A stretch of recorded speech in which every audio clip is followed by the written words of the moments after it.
यहाँ पे आप देखिए जो भारत के राष्ट्रपति होते हैं ये अनुच्छेद 108 के तहत संयुक्त अधिवेशन बुलाते हैं। इसमें लोकसभा के सदस्य होते हैं और राज्यसभा के भी सदस्य एक साथ बैठते हैं और इसकी अध्यक्षता लोकसभा अध्यक्ष करते हैं, ना कि राष्ट्रपति। हेलो दोस्तों, मैं अमरेंद्र आप सभी का स्वागत करता हूं आपके अपने YouTube चैनल ज्योति एकेडमी पे। तो दोस्तों, इंडियन पॉलिटी की इस सीरीज को आगे बढ़ाते हुए आज हम लोकसभा से रिलेटेड क्वेश्चंस की सेकंड क्लास की ओर आगे बढ़ रहे हैं। और आपने अभी तक फर्स्ट वाली क्लास नहीं देखी है तो साइड में आई बटन पे क्लिक करके आप उसे देख लीजिए, ताकि लोकसभा टॉपिक से रिलेटेड एक भी क्वेश्चन आपके एग्जाम्स में छूटे नहीं। तो आज की अपनी इस क्लास को स्टार्ट करते हैं और बढ़ते हैं अपने फर्स्ट नंबर क्वेश्चन की ओर। क्वेश्चन नंबर 1 में देखिए आप दिया गया है कि निम्नलिखित में से पॉपुलर चैम्बर किसे कहा जाता है। आपको बताना है कि पॉपुलर चैम्बर के नाम से किसे जाना जाता है। तो इसका राइट आंसर होगा ऑप्शन नंबर डी, जो लोकसभा है इसे पॉपुलर चैम्बर के नाम से जाना जाता है। यहाँ पे आप देखिए ये है भारत की संसद और इस संसद के 2 सदन होते हैं। कौन कौन से? एक तो होता है लोकसभा और दूसरा होता है राज्यसभा। लोकसभा को निम्न सदन यानी कि निचला सदन कहा जाता है और देखिए आपकी लोकसभा को अस्थाई सदन कहा जाता है, क्योंकि ये 5 साल के बाद समाप्त हो जाती है, फिर नई लोकसभा का गठन होता है, इस वजह से इसे अस्थाई सदन कहा जाता है। थर्ड नंबर पॉइंट में देखिए कि इसे प्रत्यक्ष सदन कहा जाता है और देखिए आपकी इसे जनता का सदन भी कहा जाता है। इसे किस नाम से जाना जाता है? इसे जनता का सदन भी कहा जाता है, क्योंकि जनता डायरेक्ट लोकसभा के चुनाव में भाग लेती है। इसे युवाओं का सदन भी कहा जाता है, क्योंकि लोकसभा के सदस्यों की न्यूनतम आयु 25 वर्ष होती है, इस वजह से इसे युवाओं का सदन कहा जाता है। इसे प्रथम सदन भी कहा जाता है। वहीं आप देखिए कि राज्यसभा को उच्च सदन कहा जाता है और इसे स्थायी सदन कहा जाता है, क्योंकि राज्यसभा भंग नहीं होती, इसी कारण से इसे स्थायी सदन कहा जाता है। इसे अप्रत्यक्ष सदन कहा जाता है, इसे शिक्षितों का सदन कहा जाता है, वृद्धों का सदन कहा जाता है और इसे द्वितीय सदन कहा जाता है। आप इन सभी पॉइंट को अपने कॉपी पे अच्छे से नोट कर लीजिए, क्योंकि यहाँ से एसएससी के एग्जाम में क्वेश्चन पूछा गया है। तो यहाँ पे आप देखिए सेकेंड क्वेश्चन में ये क्वेश्चन एसएससी ने अपने सीएचएसएल के एग्जाम में पूछा था कि लोकसभा भारत की सदन का डैश ग्रह है। तो अभी मैंने बताया कि जो लोकसभा है इसे निचला सदन यानी कि निम्न सदन भी कहा जाता है। ऑप्शन नंबर ए इसका करेक्ट आंसर हो जाएगा।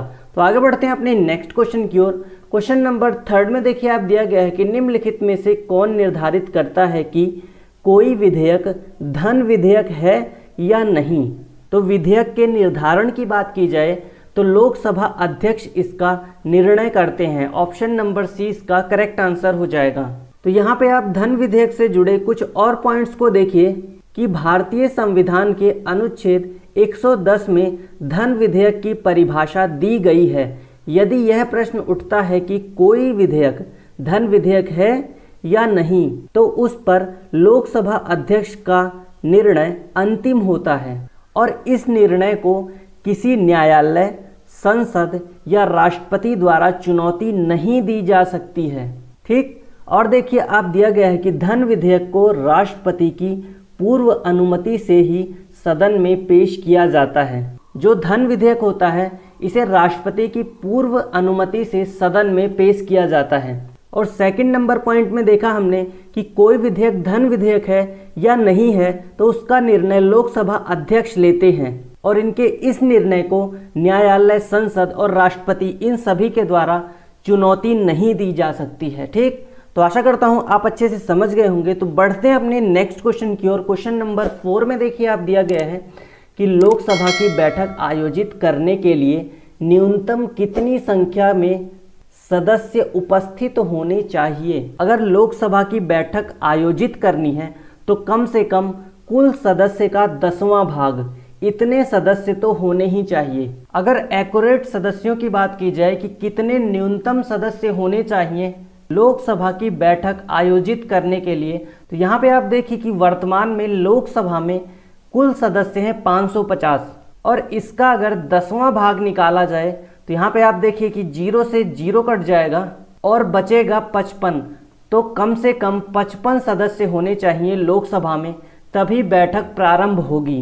यहाँ पे आप देख सकते हैं इमेज में कि यहाँ पर लोकसभा में कितने कम सदस्य हैं, और इसे ही गणपूर्ति या कोरम के नाम से भी इसे ही जाना जाता है। इसे गणपूर्ति या कोरम कहा जाता है। कुल सदस्य संख्या का 1/10 कम से कम होने ही चाहिए लोकसभा की बैठक को आयोजित करने के लिए। ठीक, तो आगे बढ़ते हैं अपने नेक्स्ट क्वेश्चन की ओर। क्वेश्चन नंबर 5 में देखिए दिया गया है कि लोकसभा अध्यक्ष अपना त्यागपत्र किसे संबोधित करते हैं। तो लोकसभा अपना त्यागपत्र लोकसभा उपाध्यक्ष को देते हैं। ऑप्शन नंबर सी इसका करेक्ट आंसर हो जाएगा। तो यहाँ पे देखिए आप कि लोकसभा अध्यक्ष जो होते हैं ये लोकसभा उपाध्यक्ष को अपना त्यागपत्र देते हैं, और लोकसभा उपाध्यक्ष लोकसभा अध्यक्ष को अपना त्यागपत्र देता है। ठीक, तो आगे बढ़ते हैं अपने नेक्स्ट क्वेश्चन की ओर। क्वेश्चन नंबर 6 में देखिए आप दिया गया है कि लोकसभा का सत्रावसान करने का अधिकार किसे है। आपको बताना है कि लोकसभा का सत्रावसान करने का अधिकार किसे है। तो राष्ट्रपति को है लोकसभा का सत्रावसान करने का अधिकार। ऑप्शन नंबर डी इसका करेक्ट आंसर हो जाएगा।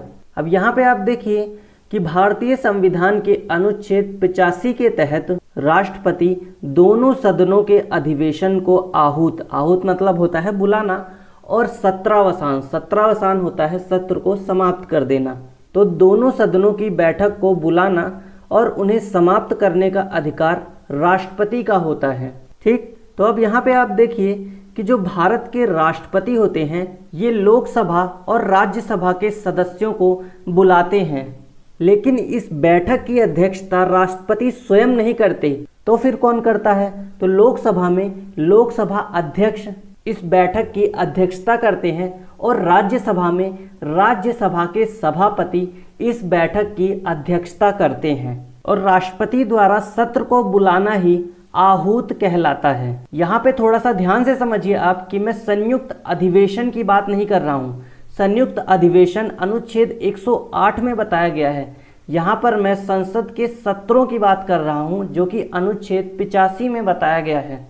और इन संसद के सत्रों को बुलाने का कार्य राष्ट्रपति करते हैं, लेकिन अध्यक्षता जो है वो अपने अपने सदन के अध्यक्ष करते हैं। ठीक, अब जब बैठक समाप्त हो जाएगी तो भारत के राष्ट्रपति इस सत्र को समाप्त करेंगे, और इसी बैठक को समाप्त करने को ही सत्रावसान कहा जाता है। ठीक, तो आशा करता हूं आप अच्छे से समझ गए होंगे। तो बढ़ते अपने नेक्स्ट क्वेश्चन की ओर। क्वेश्चन नंबर 7 भी इसी से ही रिलेटेड है।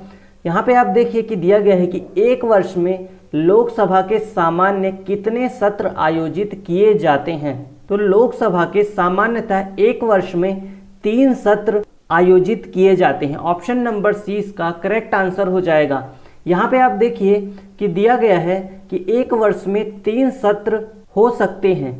पहले सत्र को बजट सत्र कहा जाता है। इसका आयोजन फरवरी से मई के महीने में किया जाता है। बजट सत्र सबसे बड़ा सत्र होता है। और दूसरे नंबर पे है मानसून सत्र, जो कि जुलाई अगस्त के महीने में बुलाया जाता है। और तीसरा सत्र है शीतकालीन सत्र, जो कि नवंबर और दिसंबर के महीने में बुलाया जाता है। ये सबसे छोटा सत्र होता है शीतकालीन सत्र। तो ये टोटल 3 सत्र होते हैं। यहाँ पे आप देखिए कि किंतु 2 सत्रों के बीच अधिकतम 6 माह का अंतराल होना चाहिए। 2 सत्रों के बीच कितने माह का अंतराल होने चाहिए? तो 6 माह का अंतराल होना चाहिए। ठीक, तो आगे बढ़ते हैं अपने नेक्स्ट क्वेश्चन की ओर। क्वेश्चन नंबर 8 में देखिए आप दिया गया है कि अविश्वास प्रस्ताव किस सदन में लाया जाता है। तो अविश्वास जो प्रस्ताव है ये लोकसभा में लाया जाता है। ऑप्शन नंबर 20 का करेक्ट आंसर हो जाएगा। ठीक, तो आगे बढ़ते हैं अपने नेक्स्ट क्वेश्चन की ओर। क्वेश्चन नंबर 9 में दिया गया है कि भारत का राष्ट्रपति लोकसभा को कार्यकाल पूरा करने से पहले भंग कर सकता है। लोकसभा का जो कार्यकाल होता है वो 5 वर्ष का होता है, लेकिन भारत के राष्ट्रपति चाहें तो 5 वर्ष से पहले भी इसे भंग कर सकते हैं। लेकिन ऐसा वो किसकी सलाह पर करेंगे? तो ऐसा वो प्रधानमंत्री की सलाह पर कर सकते हैं। ऑप्शन नंबर डी इसका करेक्ट आंसर हो जाएगा। तो आगे बढ़ते हैं अपने नेक्स्ट क्वेश्चन की ओर। क्वेश्चन नंबर 10 में देखिए दिया गया है कि लोकसभा की बहस किस भाषा में मुद्रित होती है। बताइए आप सभी लोग कि लोकसभा की भाषा कौन सी है? हिंदी है, अंग्रेजी है, संस्कृत है, या फिर हिंदी और अंग्रेजी दोनों है? तो इसका राइट आंसर होगा ऑप्शन नंबर डी लोकसभा में हिंदी और अंग्रेजी दोनों भाषाओं में बहस की जा सकती है। ठीक, तो आगे बढ़ते हैं अपने नेक्स्ट क्वेश्चन की ओर। क्वेश्चन नंबर 11 में देखिए दिया गया है कि लोकसभा के अध्यक्ष को उसके पद से किसके द्वारा हटाया जा सकता है। तो अगर लोकसभा के अध्यक्ष को उसके पद से हटाना है तो लोकसभा द्वारा पारित प्रस्ताव द्वारा उसे हटाया जा सकता है। ऑप्शन नंबर डी इसका करेक्ट आंसर हो जाएगा। तो आगे बढ़ते हैं अपने नेक्स्ट क्वेश्चन की ओर। क्वेश्चन नंबर 12 में देखिए दिया गया है कि लोकसभा सचिवालय सीधे किसके नियंत्रण में आता है। तो लोकसभा सचिवालय सीधे लोकसभा अध्यक्ष के नियंत्रण में आता है। ऑप्शन नंबर सी इसका करेक्ट आंसर हो जाएगा। ठीक, तो आगे बढ़ते हैं अपने नेक्स्ट क्वेश्चन की ओर। क्वेश्चन नंबर 13 में देख लीजिए आप दिया गया है, हालांकि आज क्वेश्चंस की संख्या थोड़ा ज़्यादा है, इस वजह से हम थोड़ा स्पीड में चल रहे हैं। तो यहाँ आप देखिए कि 13 नंबर क्वेश्चन में क्या दिया गया है कि भारतीय संसद में वित्तीय बजट कौन प्रस्तुत करता है। तो भारतीय संसद में जो वित्तीय बजट है वो वित्त मंत्री प्रस्तुत करते हैं। ऑप्शन नंबर सी इसका करेक्ट आंसर हो जाएगा। वर्तमान में निर्मला सीतारमण जी भारत की वित्त मंत्री हैं और यहाँ पे आप देखिए कि इन्होंने पिछले वर्ष यानी कि 2021 में लोकसभा में डिजिटल बजट प्रस्तुत किया था। ठीक, तो आगे बढ़ते हैं अपने नेक्स्ट क्वेश्चन की ओर। क्वेश्चन नंबर 14 में देखिए आप दिया गया है कि लोकसभा में कितनी सीटें अनुसूचित जाति और अनुसूचित जनजाति के प्रतिनिधित्व के लिए आरक्षित हैं। तो लोकसभा में एससी और एसटी के लिए जो सीटें आरक्षित हैं वो हैं 131। ऑप्शन नंबर डी इसका करेक्ट आंसर हो जाएगा। तो यहाँ पे थोड़ा सा और आप देख लीजिए कि इनमें से 84 सीटें अनुसूचित जाति की हैं तथा 47 सीटें अनुसूचित जनजाति के लिए लोकसभा में आरक्षित की गई हैं। ठीक, और कुल सीटों की बात की जाए तो कुल सीटें हैं 131। तो आगे बढ़ते हैं अपने नेक्स्ट क्वेश्चन की ओर। क्वेश्चन नंबर 15 में आप देखिए दिया गया है कि लोकसभा में विपक्ष के प्रथम नेता डैश थे। तो लोकसभा में विपक्ष के प्रथम नेता थे A.K. गोपालन। ऑप्शन नंबर 20 का करेक्ट आंसर हो जाएगा। तो आगे बढ़ते हैं अपने नेक्स्ट क्वेश्चन की ओर। क्वेश्चन नंबर 16 में देखिए दिया गया है कि नीचे दिए गए कथनों में से कौन सा कथन सही है। तो देखिए आप यहाँ पे कौन सा कथन सही है कि 1948 में पहली लोकसभा का गठन किया गया था, या 1947 में पहली लोकसभा का गठन किया गया था, या फिर 1952 में पहली लोकसभा का गठन किया गया था, या फिर 1950 में पहली लोकसभा का गठन किया गया था। तो इसका राइट आंसर होगा ऑप्शन नंबर सी। जो पहली लोकसभा का गठन हुआ था वो 1952 में किया गया था। यहाँ पे आप देखिए कि 17 अप्रैल 1952 को गठित हुई इस लोकसभा ने 4 अप्रैल 1957 तक अपना कार्यकाल पूरा किया। पहली जो लोकसभा थी इसका कार्यकाल था 1952 से लेकर के 1957 तक। ठीक, तो आगे बढ़ते हैं अपने नेक्स्ट क्वेश्चन की ओर। क्वेश्चन नंबर 17 में देखिए आप दिया गया है कि दूसरी लोकसभा का गठन किस वर्ष किया गया था। जब पहली लोकसभा समाप्त होगी तभी दूसरी लोकसभा का गठन किया जाएगा। तो पहली जो लोकसभा थी वो 1952 से लेकर के 1957 तक चली थी और 1957 में दूसरी लोकसभा का गठन किया गया था। तो ऑप्शन नंबर ए इसका करेक्ट आंसर हो जाएगा। और देखिए आपकी जो दूसरी लोकसभा थी इसका गठन 1957 में हुआ था और दूसरी लोकसभा चुनाव में कांग्रेस ने 371 सीटें जीतकर केंद्र में अपनी सरकार बनाई थी। कांग्रेस ने कितनी सीटें जीती थी? तो 371 सीटें। और पंडित जवाहरलाल नेहरू दूसरे कार्यकाल के लिए प्रधानमंत्री बने थे। ठीक, तो ये कुछ पॉइंट हैं दूसरी लोकसभा से रिलेटेड, इन पॉइंट को आप थोड़ा सा ध्यान में रखिए।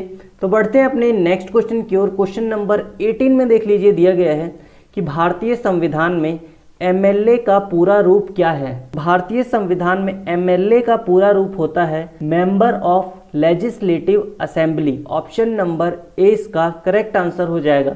यहाँ पे दिया गया है मेंबर ऑफ लेजिस्लेटिव असेंबली, जिसे एमएलए कहा जाता है। तो आगे बढ़ते हैं अपने नेक्स्ट क्वेश्चन की ओर। क्वेश्चन नंबर 19 में देखिए आप दिया गया है कि 17वीं लोकसभा के अध्यक्ष कौन हैं। 17वीं लोकसभा जो वर्तमान में चल रही है इसके अध्यक्ष हैं Om Birla. Option number C इसका करेक्ट आंसर हो जाएगा। तो ये हैं लोकसभा अध्यक्ष ओम बिरला और ये राजस्थान के कोटा संसदीय क्षेत्र से सांसद हैं। कहाँ से? तो राजस्थान के कोटा संसदीय क्षेत्र से। तो आगे बढ़ते हैं अपने नेक्स्ट क्वेश्चन की ओर। क्वेश्चन नंबर 20 में देखिए आप दिया गया है कि लोकसभा में प्रश्नों की स्वीकार्यता का फैसला कौन करता है। तो लोकसभा में प्रश्नों की स्वीकार्यता का फैसला लोकसभा अध्यक्ष करते हैं। ऑप्शन नंबर सी इसका करेक्ट आंसर हो जाएगा। और लोकसभा के अध्यक्ष की शक्तियों के बारे में देखिए आप कि लोकसभा की बैठक को नियंत्रित करना ये लोकसभा अध्यक्ष का कार्य होता है। और कोई विधेयक धन विधेयक है या नहीं, कोई विधेयक धन विधेयक है या नहीं, इसका निर्धारण स्पीकर करता है। और देखिए आप थर्ड नंबर पॉइंट में कि लोकसभा का सचिवालय अध्यक्ष के अधीन होता है। गणपूर्ति के अभाव में लोकसभा की कार्यवाही को अध्यक्ष रोक देता है। गणपूर्ति यानी कि 55 सदस्य से अगर कम लोकसभा में उपस्थित हैं तो लोकसभा अध्यक्ष लोकसभा की कार्यवाही को रोक देता है। संयुक्त अधिवेशन 108 अनुच्छेद 108 के तहत बुलाया जाता है संयुक्त अधिवेशन, और इसकी अध्यक्षता लोकसभा अध्यक्ष करते हैं। और देखिए आप नेक्स्ट पॉइंट में दिया गया है कि संसद की विभिन्न समितियों के सदस्य की नियुक्ति लोकसभा अध्यक्ष ही करते हैं। अध्यक्ष अपने मत का प्रयोग नहीं करते, किंतु पक्ष तथा विपक्ष में मत बराबर होने पर निर्णायक मत लोकसभा अध्यक्ष का होता है। ये मोस्ट इम्पॉर्टेंट पॉइंट है कि लोकसभा अध्यक्ष जो होते हैं वो लोकसभा में वोटिंग के टाइम वोट नहीं डालते हैं, लेकिन अगर कभी ऐसी स्थिति आ जाती है कि पक्ष और विपक्ष के मत बराबर हो गए तब वो लास्ट में अपना निर्णायक मत डालते हैं। ठीक, तो ये आपको याद रखना है। तो आगे बढ़ते हैं अपने नेक्स्ट क्वेश्चन की ओर। क्वेश्चन नंबर 21 में देखिए आप दिया गया है कि लोकसभा और राज्यसभा की संयुक्त बैठक की अध्यक्षता कौन करता है। हमने अभी पीछे देखा कि लोकसभा और राज्यसभा की जब संयुक्त बैठक होती है तो इसकी अध्यक्षता लोकसभा के अध्यक्ष करते हैं। ऑप्शन नंबर डी इसका करेक्ट आंसर हो जाएगा। तो यहाँ पे आप देखिए जो भारत के राष्ट्रपति होते हैं ये अनुच्छेद 108 के तहत संयुक्त अधिवेशन बुलाते हैं। इसमें लोकसभा के सदस्य होते हैं और राज्यसभा के भी सदस्य एक साथ बैठते हैं, और इसकी अध्यक्षता लोकसभा अध्यक्ष करते हैं, ना कि राष्ट्रपति। आपको ये याद रखना है कि अनुच्छेद 108 के तहत संयुक्त अधिवेशन की अध्यक्षता लोकसभा अध्यक्ष करते हैं, लेकिन संयुक्त अधिवेशन बुलाने का कार्य राष्ट्रपति करते हैं। ठीक, तो आशा करता हूं आप अच्छे से समझ गए होंगे। तो बढ़ते हैं अपने नेक्स्ट क्वेश्चन की ओर। क्वेश्चन नंबर 22 में देखिए दिया गया है कि 10वीं अनुसूची के तहत लोकसभा को किसी सदस्य की योग्यता से संबंधित मुद्दों पर निर्णय कौन लेता है। तो जो 10वीं अनुसूची है ये दल बदल से रिलेटेड है। किससे? दल बदल से रिलेटेड है, और इससे संबंधित सभी मुद्दों का निर्णय लोकसभा अध्यक्ष लेते हैं। ऑप्शन नंबर डी इसका करेक्ट आंसर हो जाएगा। ठीक, तो दोस्तों ये थे इंडियन पॉलिटी में लोकसभा टॉपिक से रिलेटेड कुछ इंपॉर्टेंट क्वेश्चन। आप लोग कमेंट बॉक्स में बताइए कि आपको क्लास कैसी लगी, और वीडियो को ज़्यादा से ज़्यादा लाइक शेयर, और अगर चैनल पे नए हैं तो चैनल को सब्सक्राइब कीजिए। मिलते हैं अपनी नेक्स्ट क्लास में, तब तक के लिए जय हिंद जय भारत।